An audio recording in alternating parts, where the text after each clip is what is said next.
We are live. The red light is on. Elle Dawson here with UFC 314 winner Julian Erosa. How you doing, Julian? I'm doing fantastic. It hasn't even been a week, but it feels like almost a lifetime ago. I feel like when you win a fight like that, you get real excited and the emotions kind of die down over a few days, and it always feels like that it happened a lot longer than it has usually, like within that first week. Right. No, and obviously we talked about this just a couple weeks ago. We talked about this matchup against Darren Elkins and what you were looking to do. You spoke very highly of Elkins, his toughness especially. He is a notoriously unfinishable guy. So just how does it feel to put him away in the first round? Yeah, people, some of the people that watch me fight had reached out to me and said that they thought they thought that I was being a little taking it a little slow, but that was specifically because of Elkins and his toughness and what he's known for. I didn't want to jump on things too quickly, especially if he gave me his neck. I don't want to jump on a submission. You see time and time again him work his way out of submissions and get kind of beat up for a couple of rounds, and then comes back and beats the guys because they're tired of beating him up. And so for me, I wanted to be as cool, calm, and collected and take my time. And that's why I feel like the fight seemed to be a bit slow in the beginning. But then once I felt that he kind of had nothing for me, I was willing to let myself loose a little bit. And once I got him against the cage, I landed the big knee on him, a couple of elbows, and it was the beginning of the end for him. And I just felt the finish was going to come pretty quick after that. And I think you said it perfectly. You fought him the way you should fight a guy like Darren Elkins. I think Derek Minner is a great example of a guy who tried to choke Darren Elkins over and over and over again, and just slowly, lost his juice as the fight went on, and Elkins got stronger and stronger. As we were watching the fight, I was watching with Grant. And I remember he was saying, the only way I could see like Julian having a problem is if he's willing to stay on his back underneath Elkins. And you made great adjustments very early in the fight. You talked about your up kicks. What was there an urgency to get right back up to your feet? Not necessarily. I knew he was like that was his strong suit, is getting someone's guard, kind of land some good ground and pound, and then just burn the clock there. But this entire camp, I've been very focused on being a nuisance to him everywhere. So even if he was going to have me on my back, that's why it almost looked like I kind of let him take me down because it was out in the open. If it was against the cage, you get a little folded up and you have a harder time throwing offense from your back. But in the open, like I had or that he had me early on, is a good spot for me to kind of kick off and get that gap between me and him and be able to land some of those really big, devastating kicks from the bottom, and even just chipping away with elbows from the back. I just wanted to make it as inconvenient for him, even if he was in a better position than I was. And sure enough, I mean, I've landed that up kick a billion times in practice, in the training room, but never. Obviously, I'm never trying to be devastating with it in the training room. I'm not trying to go for the head. I've got people with body shots, but I'm really excited to kind of let loose in the cage and go for the head shots. And I think if I was a couple more inches over, it might have ended the night pretty early because it was a grazing shot. But I think after that grazing shot, Joe Rogan had the best that he wasn't. I don't think he had recovered from that the entire fight after that. So it's one of those things. I'm in a disadvantaged position, but I'm able to make it work for me. Yeah, no, absolutely. And I love what you said, just being a nuisance to him in every position. But with that being said, looking back on the fight, was there anything that surprised you? Or, I mean, it looked like a pretty smooth night for Julian Erosa. Was there anything you wish had gone a little bit differently? Yeah, it's just one of those things. Like, it was just, it was the best outcome that could have happened. And so, like, really trying to go back and thinking about possibly maybe things I did wrong. There really wasn't much there. He landed a couple of shots, but that's going to happen in any fight. It's never going to be perfect. But one thing that really stood out to me for this fight was just the clarity I had walking out to the fight, how confident I felt going into the fight. Obviously, walking out against anybody, even if it's a street fighter dude or something, or some tomato can that you're supposed to beat up, you're still going to have those anxieties. You're still going to have that nervousness. And for me, I had a little bit of that, but I felt so clear, so cool, calm, and collected. walking out, and that was one of the biggest takeaways from this fight was to be able to just be present and be able to execute under the big lights. And so I felt like about as a top form as UCJ as I possibly could be. Obviously, he lands a couple of shots. Maybe I shouldn't let him take me down as easy. And those are things I can pick apart. But overall, I think it was a pretty flawless victory for me. I think most would agree. Another featherweight that had a really beautiful performance on UFC 314, and you said you would be open to fighting him next, was Gene Silva. Just did you get to watch his whole fight against Bryce Mitchell? Yeah, we were able to watch it. Obviously, we had to kind of watch on my coach's phone because they kick us out of the arena. It's like, I just participated. Can I just hang out and watch at least in the back? There's a bunch of TVs. Like, I just don't want to miss any of the fights, especially they were trying to transport us right around the time that Dan was fighting, and Dan's my teammate, and so wanted to watch that fight. And so, but I was able to watch all the fights and kind of go back and rewatch some of them as well. Silva did fantastic against Mitchell. That is an opponent I'd be okay with fighting. We both fought the same night. It'd be nice to set something up 3-4 months down the line.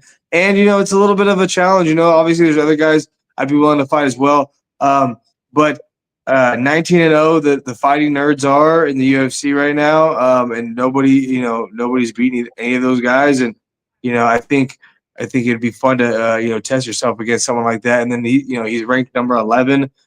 So that's a cool one. But I don't discriminate against any opponents they give me. I get paid the same anyways. I mean, obviously it starts changing if you start getting the rankings and stuff. So that would be a big a win for me in my career as well. But I'm down to fight anybody. I mean, there's that Melky Costa kid.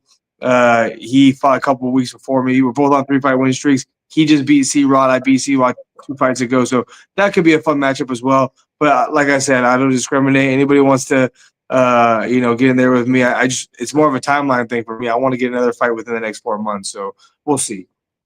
I mean, you've always been incredibly active. It's April right now. Do you think we could see you 2 more times this year? Yeah, I mean, that's really the goal. The goal is at least 3 fights a year. Last year I only got 2 fights, and it wasn't necessarily just the 2 fights. It was only 7 minutes, like 5 minutes one fight, 2 minutes another fight. And don't get me wrong, I'm absolutely happy the way my last fights have panned out. But my last 3 fights was like 12 minutes altogether. Like, I haven't even had a full fight. Like, I want more cage time. I really just enjoy being in there. It's such a fun experience, and it's a small amount of time, and then you get to you put so much work and effort and time into it that I just want to keep the ball rolling. I want to experience that again. I want to go to another big city. Another pay-per-view would be awesome, and experience the fight week in another place and do it all again, man. It's just like I enjoy it. I really, as I've gotten older and more mature about the whole situation, I think I've really started to enjoy the whole process of it. I used to want to fight in my hometown, so I didn't have to travel, didn't have to do all that. But now traveling and enjoying walking around the city and checking things out before the fight is just part of it. And I really do enjoy all that stuff now. Even the weight cuts I enjoy, and just experience having all the new experiences. I haven't heard that before. Enjoying the weight cut.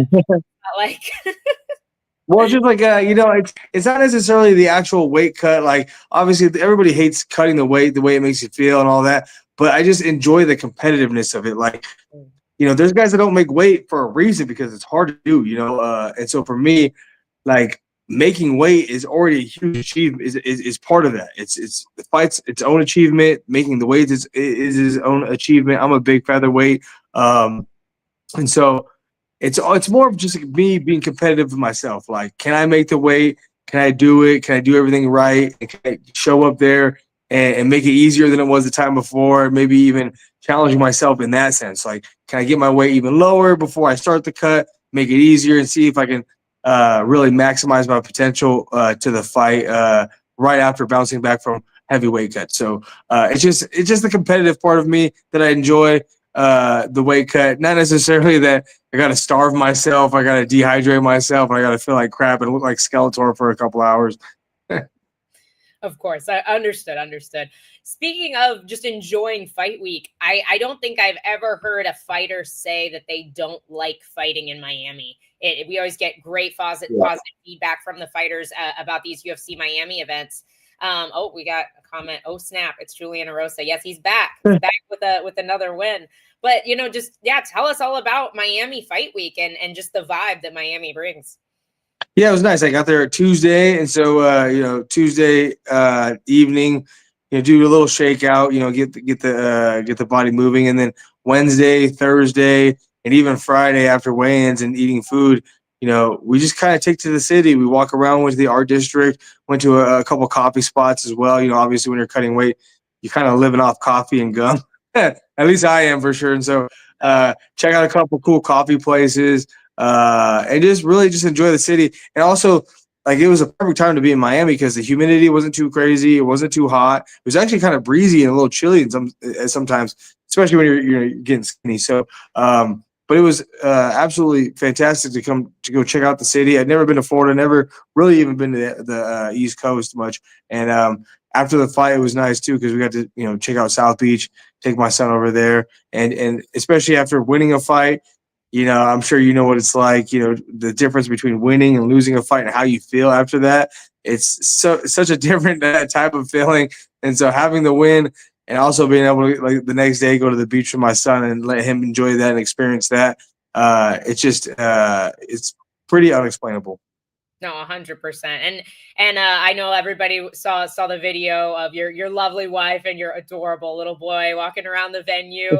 Is this the first time he's been at a fight? Yes, first time he's been in a fight.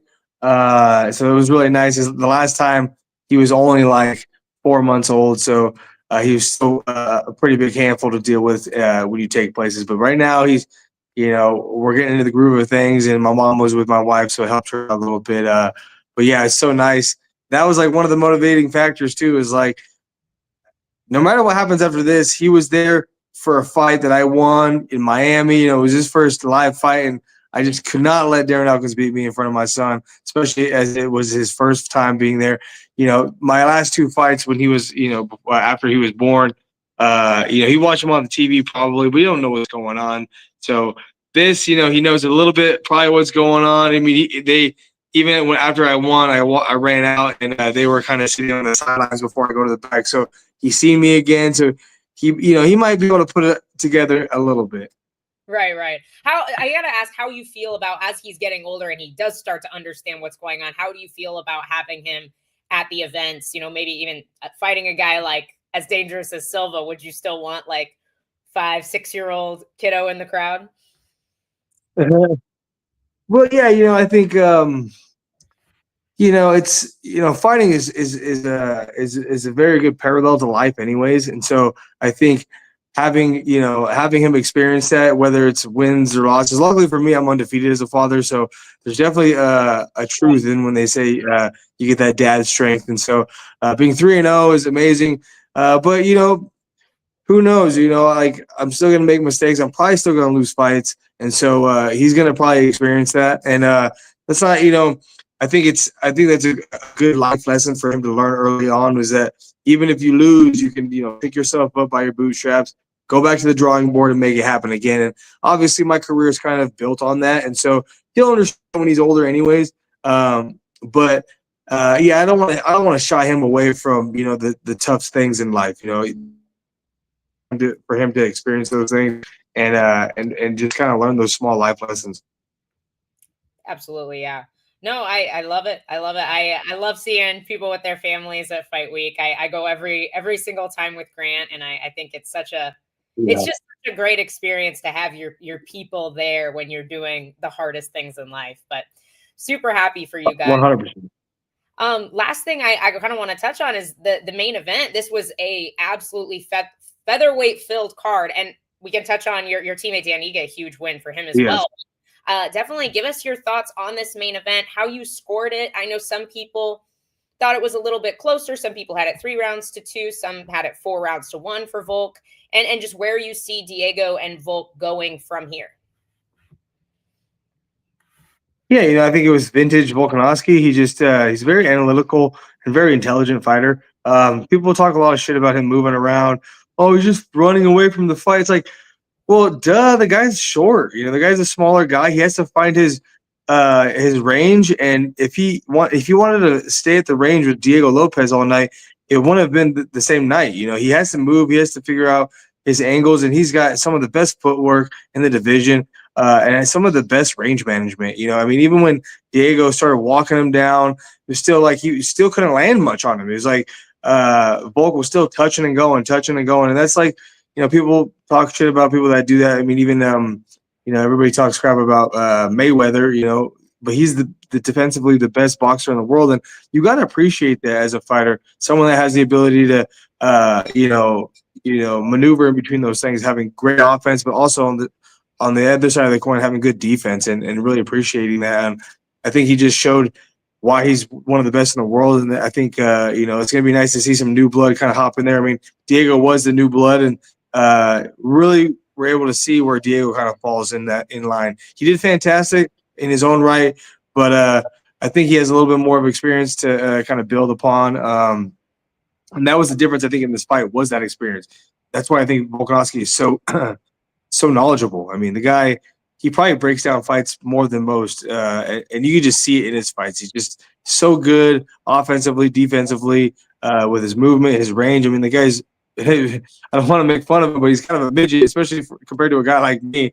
And I'm sure he probably manages his range even better than I do, being a shorter guy. And so it was pretty vintage Volkanovski, and it was a pleasure to see kind of that chess match that they had out there. Yeah, no, I agree. Fantastic fight. I thought Diego had some really great moments. With that being said, Volk has the belt back. To me, It makes sense for Movsar to get this next shot, but I'm not sure he's going to. Just the way, but Movsar was there in Miami. They didn't have him come into the cage like Sean O'Malley did. Like they didn't really point out that he was in the venue. Do you expect to see Movsar fight for that title? Do you think he should be the next guy in line?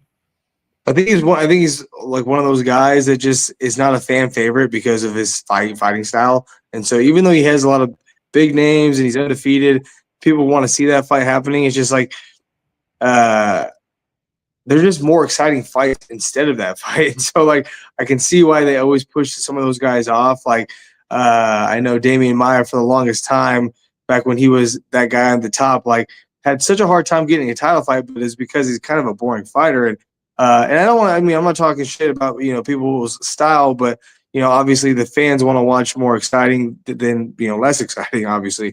So if you have a guy like Movsar, he is good in his own right, but his style is just not appealing to a lot of the fans. And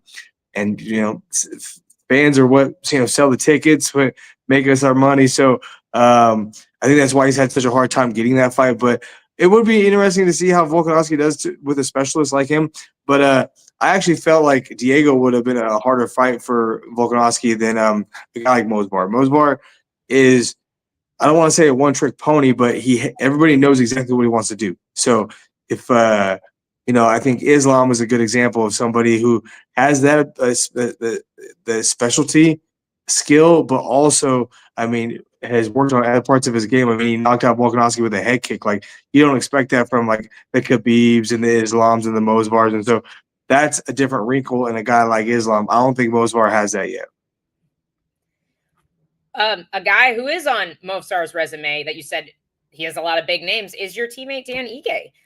Picked up a huge win over Sean Woodson. And you were talking about Volkanovski using that range control, even though he's short. Ige did that so beautifully against a much, much taller opponent. Just talk about your guy, Dan. Yeah, I mean, probably one of the weirdest built guys in featherweight because he's freaking 6'3" in a fight. But I was there helping him out, trying to be that tall, lanky, goofy opponent for him in practice. And it was nice because Dan Ige is not far off from the size of Darren Elkins as well. So we really helped each other out a lot in this camp. And it was nice to have another teammate on the card because then you guys are both working for the same goal and you guys have each other's backs, and it almost takes the pressure off your shoulders a little bit more because you have somebody else there with you. But yeah, he looked fantastic. I mean, it's, people, Dan's a little bit of a slow starter to a certain degree, and so I knew as the fight was going, once Dan started getting his reads, he was going to end up landing a big shot on Woodson, and Woodson has been susceptible to getting dropped, and so and it's all about the power for coming across, and Dan has that power. That's why they call him Dynamite, or that's why his old nickname was Dynamite Dan, because he has dynamite in his hands. And so, the guy is a scary guy to get punched by, and he was biding his time, and then once he found that shot, this is when he started to swarm on him, and Dan has that finishing instinct, and he looked fantastic out there. And that was like one. After I won my fight, I was just like, all I wanted to do was watch him win his fight, and for us to go 2-0. So it's just such a perfect time. Miami was such a blessing. We both won our fights, and we were both able to just really sit back and enjoy that. And hopefully we can get on another card together. I mean, me and Dan are pretty much Eskimo brothers. I mean, we both fought Sean Woodson, both finished him in the third round. With our own specialties. Like, I'm more of a grappler and Dan's more of a knockout guy. So for us to both finish Sean Woodson in the third round with what we're good at is amazing. And we also got wins over Nate Landwehr. And so maybe we can pile up a couple more opponents that we match up with. And people just will become more and more afraid of the guys from Extreme Couture. Love to hear it, man. Yeah, huge congratulations to both you. Tell Dan congrats from us as well. Guys, Julian Erosa, we've been chatting for 20 minutes. I'll let him go. Huge win on UFC 314, guys. Make sure, if you have not watched that card, I don't know what you're doing with your life, because the whole card was amazing. But Julian Erosa versus John Silva next. Let's make it happen. Is there anything else you want to say to the people, Julian? Oh, just, obviously, thanks for all the fans and all my friends and family and my teammates. And thanks for you for having me on. Of course. Anytime at all. Thank you guys for tuning in. We will see you later. I didn't hit the button. Tune in more this week for PFL stuff, because that's what I'm doing.